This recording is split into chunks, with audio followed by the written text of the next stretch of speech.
La falta d'alumini, ferro, vidre, matèries primeres que arriben en comptagotes i que està endarrerint fins i tot obliga a deixar en suspens algunes obres com l'obertura del nou edifici de la Clínica Girona.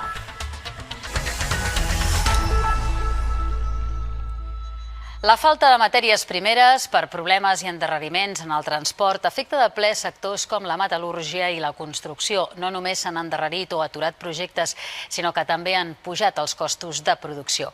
Així ho noten els gironès.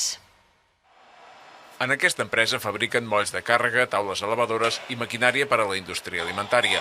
El metall és la matèria primera dels seus productes, però des de fa mesos no troben ni els materials ni els formats que acostumen a fer servir.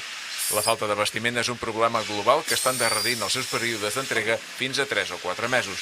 Per si fos poc, els preus s'han disparat fins a duplicar-se en el cas de l'alumini i l'acer inoxidable, un sobrecost en la fabricació que no poden traslladar al client. Preus que tenim pactats amb els nostres clients els hem de respectar. No podem agafar, perquè hi ha hagut una demora de retras d'entrega de matèria i una falta de material, pujar el preu del producte. Això no es pot. Intentem respectar-ho i hem de mirar d'assumir-ho. I això ens crea una demora, un retras molt gros i un increment de preu que moltes vegades l'hem d'assumir nosaltres. La incertesa en l'abastiment i el sobrecost dels materials també afecta de ple el sector de la construcció, tant pel que fa a obres petites com treballs d'envergadura. L'obertura de la nova Clínica Girona, prevista per al 9 de desembre, ha quedat posposada sense data perquè els falta l'alumini que havia de segellar els tancaments de la façana a la planta baixa.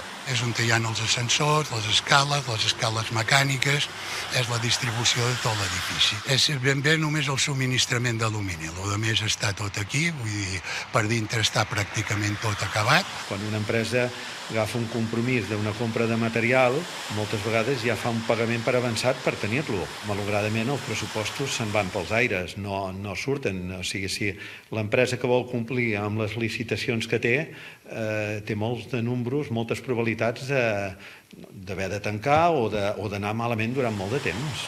L'encariment de les matèries primeres afecta tota mena de materials, com vidre, fusta, coure o fins i tot pedra.